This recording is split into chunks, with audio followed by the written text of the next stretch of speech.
Imaginez un pays qui, face à une crise de l'eau sans précédent, décide de tout miser sur l'océan. Eh bien, c'est l'histoire absolument fascinante qu'on va explorer ensemble, le pari audacieux, voire un peu fou, du Maroc pour transformer l'eau de mer en une ressource vitale. Pour bien comprendre l'enjeu, il faut savoir que le Maroc vit une sécheresse historique. On ne parle pas juste d'un été un peu sec. Les barrages sont à des niveaux dangereusement bas, les nappes phréatiques s'épuisent à vue d'œil, et en même temps la demande en eau, elle, ne fait qu'augmenter. C'est une véritable course contre la montre. Alors, face à cette situation critique, le Maroc se tourne vers ce qu'il a de plus abondant, des milliers de kilomètres de côte. La solution semble évidente, là, sous ses yeux, la mer.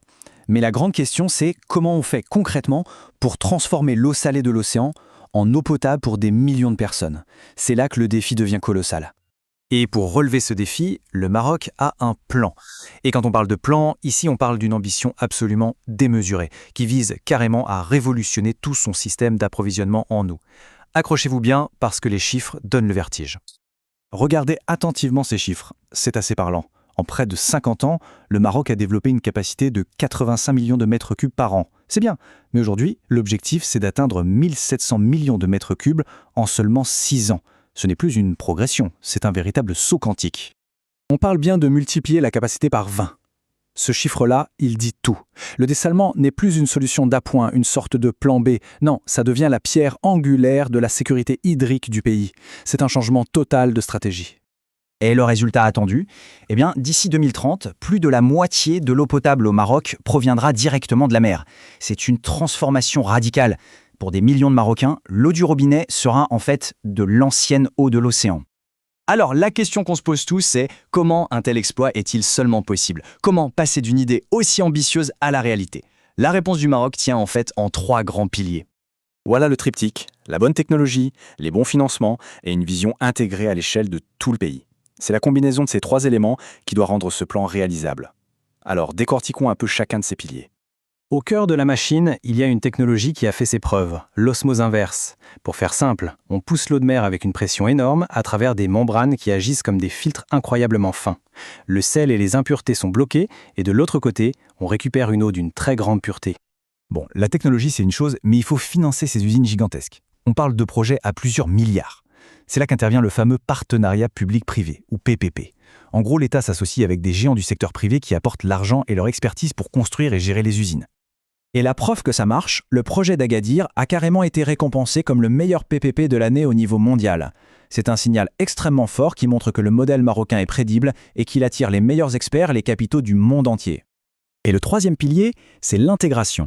Il ne s'agit pas juste de construire des usines les unes à côté des autres, non, l'idée c'est de créer une véritable filière industrielle marocaine de l'eau, un pôle eau qui rassemble les grands acteurs nationaux, les centres de recherche pour que le Maroc maîtrise toute la chaîne de valeur. Bon, sur le papier, le plan est impressionnant. Mais bien sûr, un projet d'une telle envergure n'est pas sans défi. Il y en a 2 qui sont particulièrement énormes. L'énergie nécessaire pour faire tourner ces usines et l'impact sur l'environnement. Tenez, prenons juste l'exemple de la future usine de Casablanca. À elle seule, elle va engloutir 800 gigawattheures d'électricité par an. C'est un chiffre absolument astronomique. Pour vous donner un ordre d'idée, 800 gigawatts, c'est à peu près 2% de toute la consommation électrique du Maroc en 2023, pour une seule usine. Alors la question devient évidente, comment on alimente ce monstre énergétique sans faire sauter le réseau national? Et là, la réponse du Maroc est vraiment maligne. Chaque grande usine de dessalement sera directement couplée à un parc éolien ou solaire. Autrement dit, le dessalement, qui est un gros consommateur d'énergie, devient en même temps un moteur pour accélérer la transition vers les énergies renouvelables. L'autre gros point noir potentiel, c'est la saumure. Quand on retire le sel de l'eau de mer, on obtient d'un côté de l'eau douce, et de l'autre, ce qui reste, un concentré d'eau extrêmement salé. Et ça, si on le rejette tel quel dans la mer, ça peut être un vrai poison pour la faune et la flore marine. La stratégie, là encore, est double. D'abord, on dilue cette saumure grâce à de longs tuyaux qui la rejettent au large pour minimiser l'impact immédiat. Et ensuite, et c'est le plus intéressant, on cherche à la valoriser. Parce que cette saumure est en fait riche en minéraux qui peuvent servir dans l'industrie. Le déchet pourrait devenir une ressource. Alors, au final, que retenir de ce projet pharaonique? On comprend bien que ça va bien au-delà d'une simple réponse technique à un problème de sécheresse. C'est en fait un véritable projet de société. En fait, le Maroc est en train de transformer ce qui était sa plus grande faiblesse, sa vulnérabilité à la sécheresse, en une force. Assurer l'accès à l'eau, ce n'est plus juste une inquiétude, ça devient un pilier de la stabilité et de la sécurité nationale du pays. Et les bénéfices attendus sont partout. On sécurise l'eau potable pour les 7,5 millions d'habitants de la région de Casablanca, on garantit l'irrigation pour des dizaines de milliers d'hectares agricoles et on crée des milliers d'emplois. C'est carrément une nouvelle économie de l'eau qui voit le jour.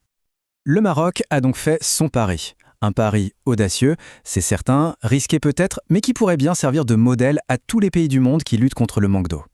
La question reste ouverte, est-ce la solution miracle pour la sécurité hydrique ou un pari énergétique un peu trop grand ?